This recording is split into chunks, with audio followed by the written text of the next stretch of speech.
সুপ্রিয় দর্শক, আসসালামু আলাইকুম। আপনাদের প্রত্যেককে স্বাগত জানাচ্ছি সপ্তাহের আলোচিত বিষয় নিয়ে বাংলা ভিশনের বিশেষ আয়োজন যে কথা বলতে চাই অনুষ্ঠানে। আপনাদের সঙ্গে আছি আমি জিয়া খান। দর্শক, আপনারা জানেন এই অনুষ্ঠানের মাধ্যমে আমরা সমসাময়িক নানা বিষয় নিয়ে আলোচনা করে থাকি। আজ আমাদের আলোচনার বিষয় নির্বাচন ও রাজনীতি। আর এই বিষয়টি নিয়ে আলোচনার জন্য আমার সঙ্গে স্টুডিওতে উপস্থিত রয়েছেন দুজন অতিথি।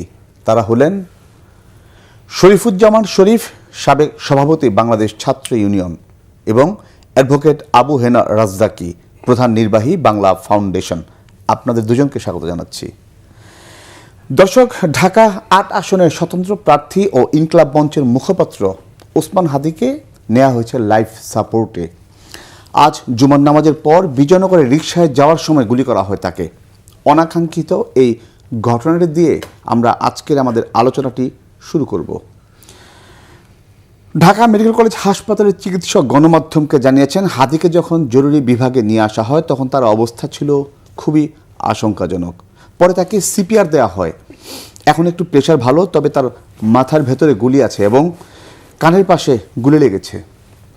জানতে পেরেছি নির্বাচনী জনসংযোগের সময় গুলিবিদ্ধ হন হাদি।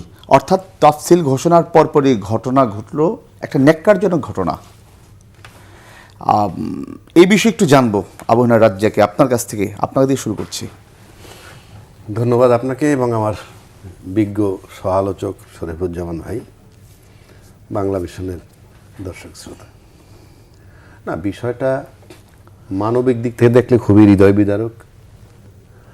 মাত্র তফসিল ঘোষণা করলো কালকে, মানে কোনো প্রসিডিওর শুরু হয় নাই।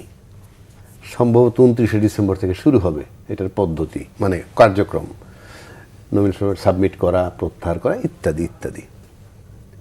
সেখানে আজকে আপনার এই গুলিবিদ্ধ হওয়াটা অনেকগুলা বার্তা দেয়। এক নম্বর হইল, কেন তাকে গুলিটা মারা হইল, কে মারলো? কে মারলো তো আমরা বলতে পারবো না, মারা হইল কেন। কিন্তু কেন সেটা অনেকগুলো বিষয় চলে আসে, অনেকগুলো বিষয় চলে আসে।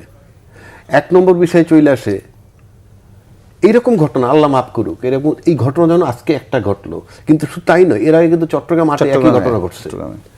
চট্টগ্রাম আটে যখন ঘটছে তখন তফসিল দেওয়া হয় নাই, প্রার্থী ঘোষণাভাবে বেঁচে গেল, প্রার্থী ঘোষণা করছে, মানে দলীয় প্রার্থী ঘোষণা করছে। সেটা নিয়েও কিছু বলতে জানি, কিন্তু ঘটনা তো ঘটছে। গুলি যেই মারুক, নিজ দলের লোকে মারুক, বাইরের লোকে মারুক, এটা তো কোনোভাবে গ্রহণযোগ্য না। দুই নম্বর হচ্ছে, যারা করছে তারা কি চায়? তারা কি চায় নির্বাচন বাতিল হোক? আমি তর্কের খাতিরে বলছি। উল্টা দিকটা আসি, হাদি কি কারো প্রতিদ্বন্দ্বী হয়েছে? মানে আপাত দৃষ্টিতে তো মনে হয় না যে কোনো দলের সে প্রতিদ্বন্দ্বী হইতে পারে। মাঠে 3টে দলই আছে, বিএনপি, জামাত আর হাদি, এই মুহূর্তে বলতে গেলে। তো সেক্ষেত্রে হাদি তো প্রতিদ্বন্দ্বী হওয়ার মতো কেউ না অন্য 2টা দলের কাছে, তুলনামূলকভাবে। রেজাল্ট কি হবে আমরা জানি না, কিন্তু আপাত দৃষ্টিতে তাই মনে হয়। সুতরাং এটা বোঝা যায় পরিষ্কার, যারা করছে তারা হয়তো চায় দেশে একটা অস্থির অবস্থা, নির্বাচনটা না হোক। কেন না হোক? নির্বাচিত হওয়া মানে একটা দলকে হয়তো 5 বছরের জন্য ক্ষমতায় যাবে, এটাই হয়তো পতিত সরকার ভাবছে বা পরাজিত শক্তি তারা ভাবছে। কিন্তু যদি সেটা না হয়ে কোনোভাবে নির্বাচন বাতিল হয়ে যায় এবং সরকার চলে যায়, কারণ আমার একটা বদ্ধমূল আমি বক্তব্য অনেক দিন ধরেই দিয়ে আসছি যে ইউনূস সাহেব থাকবেন না। এবং লক্ষণীয় ব্যাপারটা আপনি দেখেন, ইউনূস সাহেব কিন্তু যা বলছে তাই করতেছেন। ফেব্রুয়ারিতে তফসিল নির্বাচন হবে, তাই হইতেছে, তফসিল দিচ্ছেন। এই ইউনূস সাহেবরে অনেকে অনেক কিছু বলছেন, অথর্ব বলছেন, বিশ্বাসঘাতক বলছেন, এবং উনি ব্যাংকের এমডিগিরি ছাড়তে পারেন না, কাজেই ক্ষমতা ছাড়বেন না, এরকম কথা। এবং উনি সবসময় মিথ্যা প্রতিশ্রুতি দেন, এগুলোও বলেছেন। সেদিক যদি আমি বিবেচনায় নেই, তাহলে কিন্তু যথাসময়ে তিনি তফসিল, তিনি বলবো না, তার প্রতিশ্রুতি অনুযায়ী নির্বাচন কমিশন দিছে। এখন এই যে গুলিটা হইল এবং তার মাথার ভিতরে গুলি, এটা খুবই ঝুঁকিপূর্ণ অবস্থা আছে। আমরা জানি না ফলাফলটা কি হবে, বাট এই একটা ঘটনা কিন্তু বহুজনকে আতঙ্কিত করে, নাম্বার 1। নাম্বার 2, আমরা কিন্তু অনেক সেন্টারে বলি ঝুঁকিপূর্ণ সেন্টার নির্বাচনের সময়, যে ঝুঁকিপূর্ণ সেন্টারের জন্য কিন্তু আলাদা একটা প্রোটেকশনের ব্যবস্থা করা হয়। সেখানে যদি ফোর্স বেশি লাগে ফোর্স দেয়, আবার সন্ত্রাসী এলাকায় যদি কোনো সেন্টার থাকে সেখানে ফোর্স বেশি দেওয়া হয়। প্রশাসনের ভাবা উচিত কোন প্রার্থীগুলা ঝুঁকিপূর্ণ। মানে এখন ভাবার সে সময়টা আসছে। না, অবশ্যই আপনি কোন প্রার্থীটা ঝুঁকিপূর্ণ ব্যক্তি হিসাবে। ঝুঁকিপূর্ণ অনেকগুলো কারণে। এই হাদিরা কিন্তু পরাজিত শক্তির বিরোধী শক্তি হিসাবে স্টাবলিশড। এনসিপির লোকগুলো পরাজিত শক্তির বিরুদ্ধে শক্তি হিসাবে স্টাবলিশড। মুখে যে জগৎ কথা বলুক, এরা স্টাবলিশড, তার মানে তারা টার্গেটেড, আপনি এটা বলতে চাচ্ছেন? হ্যাঁ, অর্থাৎ তাদের জন্য ঝুঁকি আছে, তাদের জন্য ঝুঁকি আছে, কারণ তারা পরাজিত। আমি একটা কথা বলতে এইখানেও বলছিলাম যে ভিকটিম যারা, অর্থাৎ যে সরকারটাকে তাড়ানো হয়েছে তারা ভিকটিম। একমাত্র ভিকটিম যদি জীবিত থাকে তখন ভিকটিম বুঝতে পারে তাকে তাড়ানোর ব্যাপারে সবচেয়ে রোল বেশি কাদের ছিল। যেহেতু ভিকটিম জীবিত, ভিকটিম মারা গেলে XYZ দাবি করতে পারতেন, আপনি করছেন, আমি করছি, উনি, আমরা সবাই করছি, কিন্তু কে টার্গেট, কে মেইন ফোকাসে কারা, সেটা কিন্তু তার কাছে। ফ্রম ডে ওয়ান এনসিপিকে টার্গেট করা হয়েছে, মিডিয়া তাদেরকে অ্যাসাসিনেট করা শুরু করছে। মিথ্যার কিছু নাই এখানে, আমরা দেখতেছি তো। এটার মানে হচ্ছে, আমি বলছি তারা ঝুঁকিপূর্ণ। তাই প্রশাসনের নৈতিক দায়িত্ব ছিল যারা ঝুঁকিপূর্ণ তাদের প্রতি এক্সট্রা কেয়ার রাখা, এবং এটা পরিষ্কার বোঝা যায় যে তারা ঝুঁকিপূর্ণ। আর কারো ঝুঁকি নাই, কেন নাই? তারা অনেক বড় দল এবং জামাত ওয়েল অর্গানাইজড। মানে জামাতের কথা যদি বলি আমি, সেই হিসাবে আমরা মিডিয়ায় আমরা এসে যা বলছি, অন্যান্যরা যা বলছে, এবং ব্যক্তিগতভাবে একটা লোকের টার্গেট করে নিয়ে যেভাবে টক শোতে অ্যাসাসিনেট করছে তাদেরকে, ক্যারেক্টার অ্যাসাসিনেট, অথবা তারা ওই কি টাকা খাইছে, এইটা করছে, ওইটা করছে, দুর্নীতি করছে।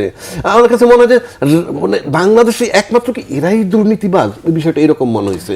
এবং এই কারণে আমি বলছি, আমি তাদেরকে পক্ষপাতী করতে মানে মিডিয়ার আপনার রোলটা আপনি বলছি। আর দ্বিতীয় কথা হলেই আপনাকে বিবেচনায় নিতে হবে, নির্বাচন যেহেতু একটা হইতেছে, ঝুঁকি কোন প্রার্থীর ঝুঁকি বেশি সেই প্রার্থীর অবশ্যই মনোযোগ দিতে হবে। তাই নয়তো প্রশাসনকে জবাব দিতে হবে এক সময় কেন এগুলো হচ্ছে। ধন্যবাদ অ্যাডভোকেট আবু হেনা রাজ্জাকী। আমি সবকিছু আপনার যে বক্তব্যের মাঝে কি আমি এই জায়গাটা আসতে পারি, দেশে অস্থির অবস্থা এবং নির্বাচন বানচালের যে উদ্দেশ্য, অন্যতম একটা উদ্দেশ্য এই হাতি টার্গেটের আজকে যে ঘটনা। ইয়েস, ওকে, তাহলে এটা দিয়ে আমি একটু শরীফজামান শরীফ এই জায়গাটা যাব, এই বিষয়টা জানবো। পাশাপাশি হচ্ছে দুজন মোটরসাইকেল আরোহী এসে তাকে গুলি করে চলে গেল, একদম তাকে টার্গেট করে গুলি করা হয়েছে। এবং হাদি কিছুদিন আগে তার একটি স্ট্যাটাস দিয়েছিলেন, এবং সেখানে তাকে প্রায় 30টির অধিক দেশি বিদেশি নাম্বার থেকে ফোন কল এবং SMS-এর মাধ্যমে থ্রেট করা হয়েছিল, এবং সেটা উনি তার ফেসবুকে স্ট্যাটাস দিয়েছিলেন। তো সব কিছু মিলিয়ে আমি যেটা জানতে যাচ্ছি যে হাদি এবং হাদির পরিবার যে থ্রেটের মধ্যে ছিল, দেখার দায়িত্বটা আসলে কার? আপনাকে ধন্যবাদ, দর্শক শ্রোতাদেরকে ধন্যবাদ, আমার সাথের আলোচককে শুভেচ্ছা। হাদির উপরের যে হামলাটা, এটি নিন্দনীয়, অগ্রহণযোগ্য। একই সাথে আমি হাদির দ্রুত সুস্থতা কামনা করে আমি কয়েকটা কথা বলতে চাই। প্রথমত, নির্বাচনকে ঘিরে সহিংস ঘটনা এটি প্রথম নয়। আপনারা চট্টগ্রামের কথা বলেছেন, কিন্তু আপনারা পাবনার কথা বলেননি, যেখানে বিএনপির একজন প্রার্থীকে একেবারে সরাসরি গুলি করা হয়েছে এবং সেই গুলির সাথে একজন জামাত কর্মী জড়িত, তাকে গ্রেপ্তার করা হয়েছে। ভুলে গেছেন? তো আমরা প্রথমে বলা হয়েছিল পাবনার যে গুলি করেছে তার রাজনৈতিক কোনো পরিচয় নেই এবং পরিচয় আড়াল করার চেষ্টা করা হয়েছে, এবং আপনাদের টেলিভিশনের অনলাইনে তার পরিচয় সহ তার ছবি সহ প্রকাশ করা হয়েছে। সুতরাং সহিংস ঘটনা এটি প্রথম না, সহিংসতা ইতিমধ্যেই শুরু হয়েছে। দ্বিতীয় জায়গাটা হচ্ছে, আমি দুপুরের পর থেকে দেখছি আমাদের সাবেক তথ্যমন্ত্রী হাসান মাহমুদ চলে গেছেন, কিন্তু অনেক হাসান মাহমুদকে রেখে গেছেন। সেটি হলো, কোনো ঘটনা ঘটলেই তাৎক্ষণিকভাবে আমি আমার জায়গা থেকে, আমার হাতে একটা চাইনিজ মোবাইল আছে, এটাই হচ্ছে আমার জ্ঞানের একমাত্র সবথেকে বড় উৎস। আমি আমার মনের মাধুরী মিশিয়ে একটা স্ট্যাটাস দিয়ে দিলাম। যেমনিভাবে রাজশাহীর চরাঞ্চলে একটা কুড়ে ঘরের মধ্য থেকে 2 জনকে গ্রেপ্তার করার পর হাসান মাহমুদ ঢাকায় বসে তাৎক্ষণিকভাবে বলে দিতেন বিএনপি এবং জামাতের জঙ্গিরা গ্রেপ্তার করেছে। রানা প্লাজা ধসে পড়ার সঙ্গে সঙ্গে যেভাবে সেই সময় স্বরাষ্ট্রমন্ত্রী বলে দিতেন বিএনপি জামাত ধাক্কাধাক্কি করে ফেলে দিয়েছে, এখনো সেই ভূত আমাদের মাথার মধ্যে আছে। বাংলাদেশে যা কিছু ঘটছে আওয়ামী লীগ করছে, যা কিছু ঘটছে ভারতের ওপার থেকে হচ্ছে। তাহলে আপনার একজন অপরাধী, আপনার একজন শত্রু, সে তো অনবরত চেষ্টা করবে আপনার ক্ষতি করার জন্য। আপনি সেই ক্ষতিকে প্রোটেক্ট করার জন্য কিছু কি করেছেন? আমি আপনাকে তথ্য প্রমাণ দিয়ে দেখাবো যে আপনি করেন। আমি একটু শরীফ আমি আসি, মানে আপনি যেহেতু কথাটা তুললেনি আমি বলি। কিছুক্ষণ আগে সংস্কৃত উপদেষ্টা উনি একটা বিষয় বলেছেন যে মোস্তফা সরোয়ার ফারুকী, যে ওসমান হাদিকে বহুবার ভারতীয় নাম্বার থেকে হুমকি দেওয়া হয়েছিল। ওসমান হাদি নিজেও এর আগে একাধিকবার সে পোস্ট দিয়েছে যে আমাকে ইন্ডিয়ার নাম্বার থেকে হুমকি দেওয়া হয়েছে। জায়গায় উনি সরকারের থেকে উনি এটা জানার পর আমার কথা হচ্ছে সেটা, আমি ওই জায়গাটা আসছি। মানে এরা যে এক একজন ফাজলামো করছে বাংলাদেশের মানুষের সাথে, ধোঁকাবাজি করছে, আমি আপনাকে প্রমাণ দিয়ে দেখাবো যে তারা ধোঁকাবাজি করছে। তো ওসমান হাদি কি কারণে, ওসমান হাদির বিশেষ করে আমি আগস্টের 5 তারিখের পরে হাদিকে চিনেছি, তার আগে আমার অতটা তার সম্পর্কে আমার জানা ছিল না, এবং এরপরে মানে কিছুটা জুলাই যোদ্ধা হিসেবে আমরা তাকে অনেকটা তার সাথে একটা ঘনিষ্ঠতাও হয়েছে, মাঝে মধ্যে দেখা সাক্ষাৎও হয়, কথাও হয়। তো আমি ওই কারণে আমি মনে করি যে হাদি কতগুলো স্পষ্ট বক্তব্য তার অনেক ধরনের শত্রু তৈরি করেছে। প্রথমত বিভিন্ন পক্ষ থাকে, একটা পক্ষ হচ্ছে সরাসরি আঘাত করে সে বেনিফিটেড হতে চায়, আবার কোন পক্ষ থাকে যে ভেতরে একটা ক্যাচাল লাগিয়ে দিয়ে তৃতীয় পক্ষ এখানে এসে কাজ করে।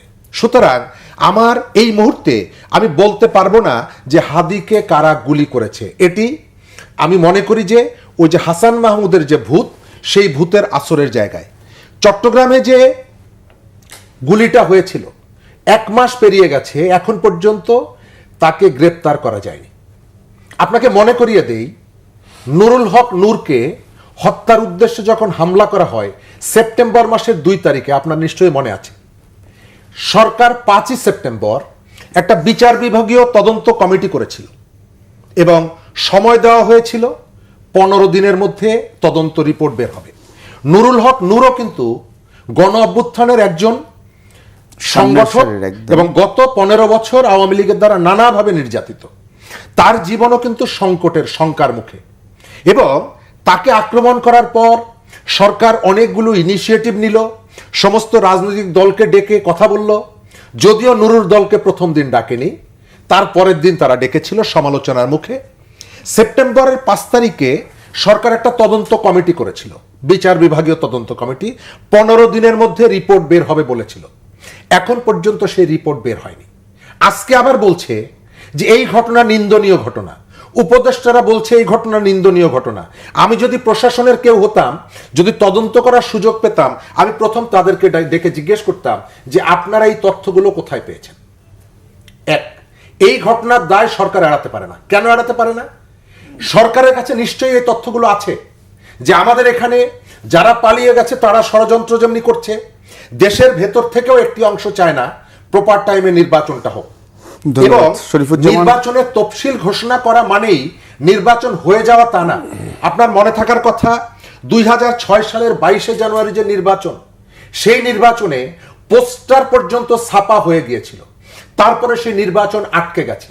এখন নির্বাচন ভন্ডুল করার জন্য অনেকে অনেক জায়গা থেকে কাজ করে, হোয়াইট কালারে এসেও কাজ করে, ডার্ক কালারে এসেও কাজ করে। সুতরাং এখন পর্যন্ত আমি বলবো না যে নির্বাচনটা একটা অর্থবহ নির্বাচন, একটা গ্রহণযোগ্য নির্বাচন এবং একটা স্মুথ নির্বাচনের জন্য সরকারের এখন পর্যন্ত প্রচেষ্টাগুলো আছে। ধন্যবাদ শরীফুজ্জামান শরীফ। দর্শক, এই মুহূর্তে নিচ্ছে ছোট্ট একটা বিরতির সঙ্গে থাকুন।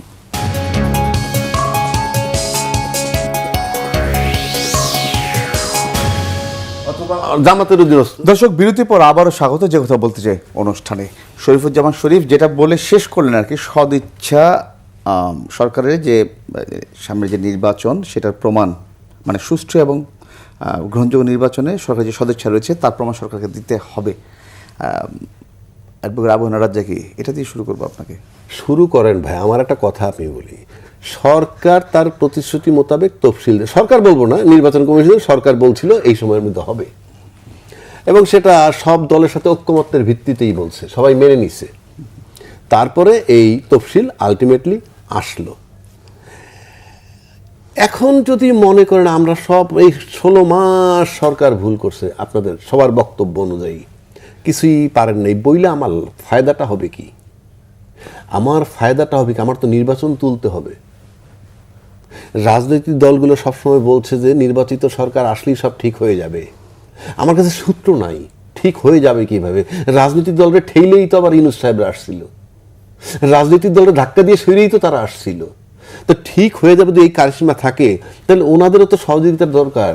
এখন তো ইলেকশন কমিশন আর বড় বড় রাজনৈতিক দল যে স্টেক হোল্ডারগুলো, তার সাথে প্রশাসনিক স্টেক হোল্ডার, তাদের তো একটা জায়গা আসতে হবে যাতে নির্বাচনটা তুলে আনা যায়। এই যে ঝুঁকিপূর্ণ, কিংবা মানে আমি তো বারবার বলতেছি, ঝুঁকিপূর্ণ যাদেরকে মনে করা হবে তাদের নিরাপত্তা দেওয়া দায়িত্ব প্রশাসনের এবং নির্বাচন কমিশনের। আমি নির্বাচন কমিশনের সরকারকে আলাদা করছি না, বাট ইনফ্যাক্ট কাগজে কলমে তারা আলাদা। এখন এইটা নিয়ে যেমন ধরেন আজও পর্যন্ত এই যে হাদিকে গুলি করলো, এটা দিয়ে আইন শৃঙ্খলা পরিস্থিতি একটা চিত্র তো আসে, পরিষ্কার একটা চিত্র আসে। প্রকাশ্য দিবালোকে মেরে চলে গেল একদম। এইবার আসেন একটা হারানো অস্ত্র, কতগুলো অস্ত্র নাকি লুট হয়েছে, সেই অস্ত্রগুলো আদৌ লুট হয় নাই, উদ্ধার হয় নাই। আচ্ছা, ভালো কথা, উদ্ধার হয় নাই।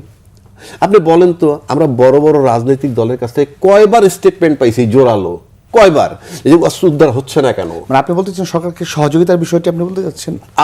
আমি গভর্নমেন্টের চাপ দিছি কিনা, আমি তো পাইনি এরকম যে দলমত নির্বিশেষে অস্ত্র উদ্ধার করেন আগে, অস্ত্র উদ্ধার করেন আগে। আপনার সাথে আপনি মিটিং এ বসতেছি বারবার, অস্ত্র উদ্ধার করেন, পাইছেন আপনি এরকম? আমি তো পাইনি।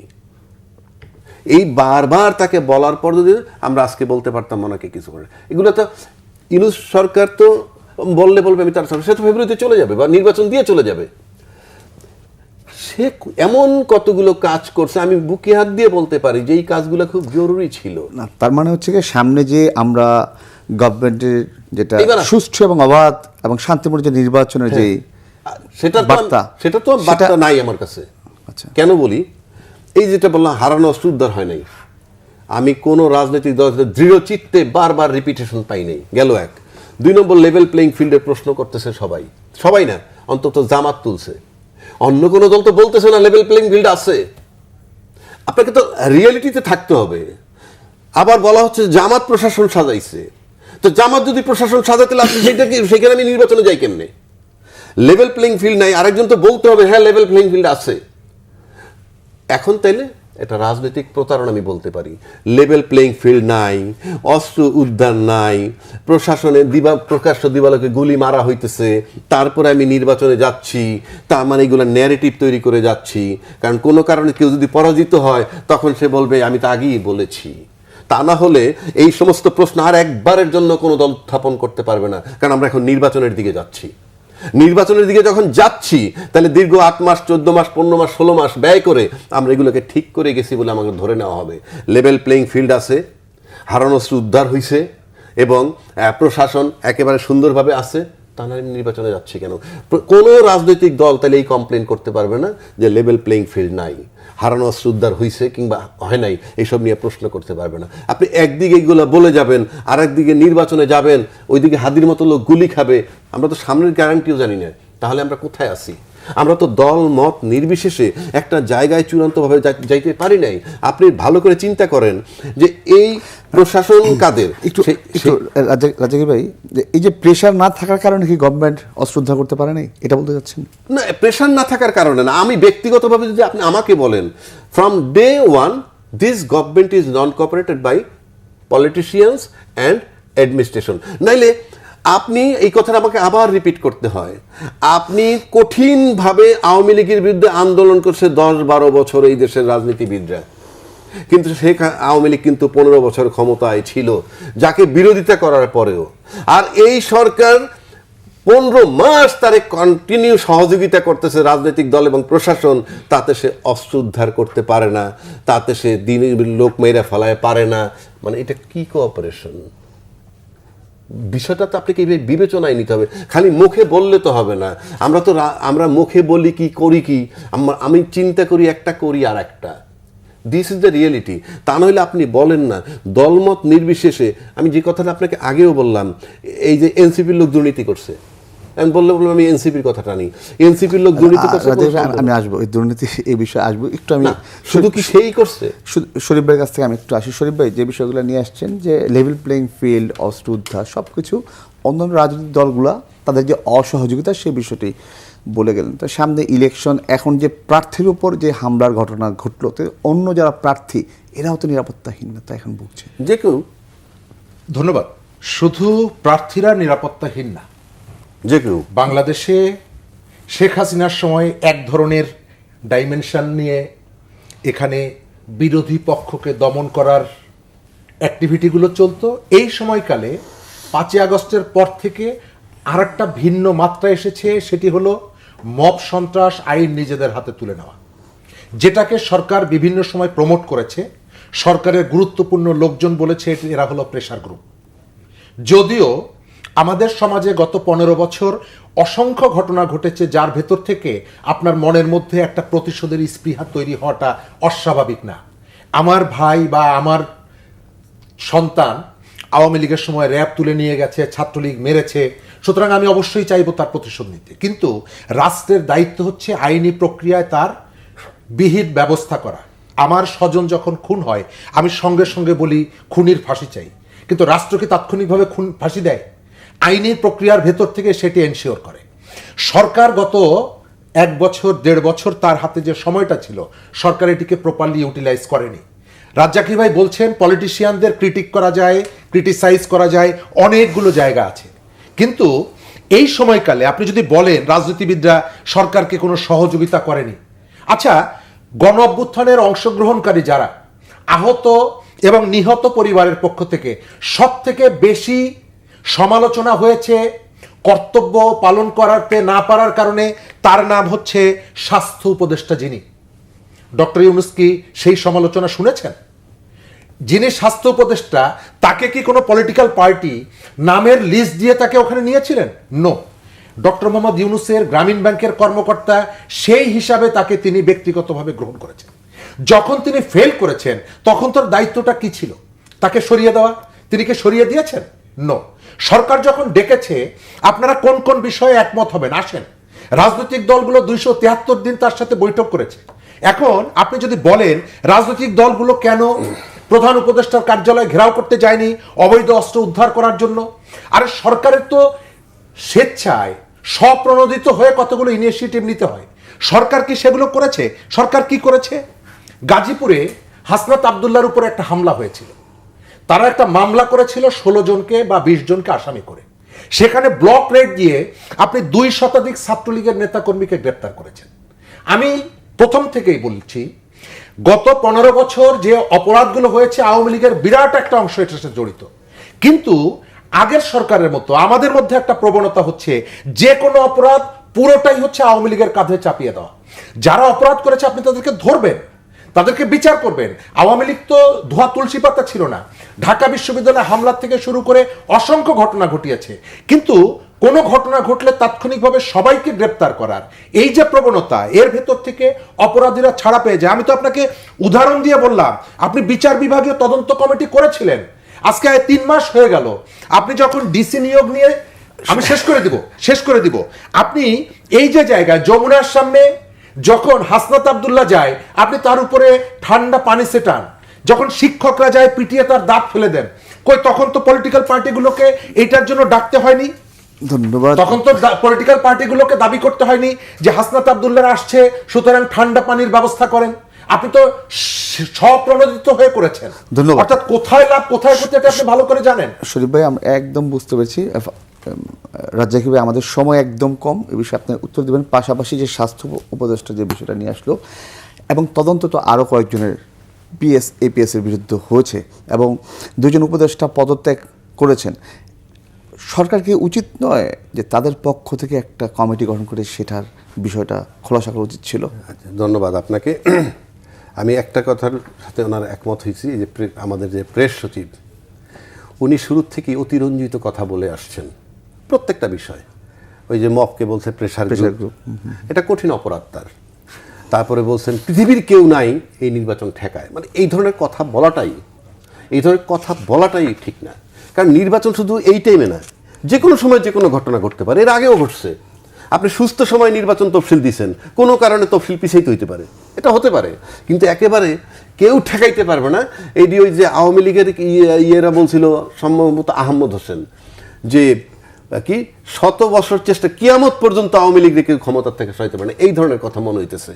তো এই কথাগুলা, এটাকে গুরুত্ব দিন মনে হয় আরো গুরুত্ব বাড়ে, এটা হালকা কথা, এটা কোনো রিচ টক না। আরেকটা কথা বলি আপনাকে, খলিল সাহেব, আসিফ মাহমুদ মাহফুজ, ইভেন আসিফ নজরুল, এদের বিরুদ্ধে যথেষ্ট অভিযোগ ছিল এবং এদের অপসারণও চাইছে, কিন্তু আমি জোরালো আন্দোলন দেখিনি। আমার বক্তব্যটা ওইখানে, আমি জোরালো আন্দোলন দেখিনি। আন্দোলন হলে তদন্ত করবে তদন্ত তো এখন আসতেছেন, আপনি তদন্ত তো আসতেছেন এখন, এগুলো বলতেছি আমি প্রিভিয়াস, যে আপনি এরা যখন অঘটন ঘটাচ্ছে নানান, কেন তাদেরকে বিরুদ্ধে আমি জোরালো আন্দোলন করব না, বিষয়টা আমার ওইখানে। করি নাই তো, আমি করতে পারলে কিন্তু সরকার টিকতো না। গেল, এরপর আসেন ঠান্ডা পানি আর গরম পানি। শরীফ ভাইয়ের সাথে আমি বিনয়ের সাথে বলতে, ঠান্ডা পানি আর গরম পানি কি ইউনূস সাহেব বলছে বা সরকার দিয়ে আপনাকে শেষ করব না, সরকার বলছে নাকি প্রশাসন স্বেচ্ছায় করে? কারণ প্রশাসন জানে তার উপরে করে কোন, এই সরকার অন্তত মাতবন না, এটা প্রশাসন জানে, আমি নিশ্চিত করে দিচ্ছি। তাহলে একবারও কি রাজনৈতিক নেতারা পুলিশ কমিশনার কিংবা আইজিপির জিজ্ঞেস করছে গিয়ে যে ভাই আপনাদের ঠান্ডা পানি মারলেন সেটা কি সরকার হুকুম ছিল, আবার গরম পানি যে মারলেন সেটা কি সরকার হুকুম ছিল? একটা কিছু বলতে হইতো, তারপরে কিন্তু আমরা এটা মিডিয়া না, এই প্রশ্ন সরকারই করা হয়েছে, সরকারই বলতো। সরকার কি কে করছে? দায়িত্ব সরকারের উপরে যাচ্ছে, দায় যাচ্ছে, আমি মানলাম তো। আপনি যখন সরকার অথবা এবং সরকার চুপচাপ বসে থাকে, আমরা তো জিজ্ঞেস করতে পারতাম। ধন্যবাদ। আপনি গরম পানি ঠান্ডা পানি সরকারি সিদ্ধান্তে মারছেন। ধন্যবাদ রাজ্জাকি আপনাকে। আমরা একদম শেষ দিকে এই বিষয়টা আমি আপনার কাছে, আচ্ছা, আমি বলছি যে সরকারের এই যে আমরা দুর্নীতি নিয়ে কথা বলছি, সরকারের পক্ষ থেকে বলা হয়েছিল তাদের সম্পদের হিসাব প্রকাশ করা হবে, 1 বছরে হয়নি। আচ্ছা, এটার জন্য কি আমরা আওয়ামী লীগকে দায়ী করবো যে আওয়ামী লীগ তাদেরকে বাধা দিয়ে? না, আওয়ামী লীগকে কেন দায়ী করবেন? সরকার নিজে চায়নি তাদের সম্পদ প্রকাশ করতে। এই যে দুর্নীতির কথা বলছেন, এই সরকার দায়িত্ব নেওয়ার পর প্রথম যে সমালোচনাটা হলো ডিসি নিয়োগে দুর্নীতি। 24 সালের অক্টোবর মাসের 9 তারিখে সরকার একটা তদন্ত কমিটি করেছিল ডিসি নিয়োগে দুর্নীতি অনুসন্ধানে, 4 জন উপদেষ্টাকে নিয়ে 15 দিনের মধ্যে রিপোর্ট দিবে। এখন পর্যন্ত সেই রিপোর্ট দেয়নি। আব্দুল হামিদ যখন বিদেশে চলে যান, একটা তদন্ত কমিটি করেছিল 15 দিনের জন্য 4 জন উপদেষ্টাকে নিয়ে, এখন পর্যন্ত সেই রিপোর্ট দেয়নি। মে মাসের 1 তারিখে রিপোর্ট বেরিয়েছিল, নগদ থেকে 135 কোটি টাকা লোপাট হয়েছে। 15 দিনের জন্য একটা কমিটি করেছিল মে মাসের 2 তারিখে, এখন পর্যন্ত তার রিপোর্ট হয়নি। এই যে আমি ঘটনাগুলো বললাম, আমাদের যারা দর্শক আছেন তারা এবং 2 উপদেষ্টা দেখতে পারেন তাদের বিরুদ্ধে যে দুর্নীতি সেগুলো থামিয়ে দেওয়া হয়েছে, দুদকে গিয়ে প্রেসার ক্রিয়েট করা হয়েছে, নিউজ হয়েছে। সুতরাং এই সরকার সংস্কার বলেন দুর্নীতি বলেন কোন জায়গায় স্বচ্ছতার কোন উদাহরণ সৃষ্টি করতে পারে। ধন্যবাদ আপনাদের দুজনকে বাংলাদেশে আসার জন্য। দর্শক, যে কথা বলতে চাই আজ এ পর্যন্ত, আবার দেখা হবে আগামীকাল একই সময়। সবাই ভালো থাকুন, সুস্থ থাকুন।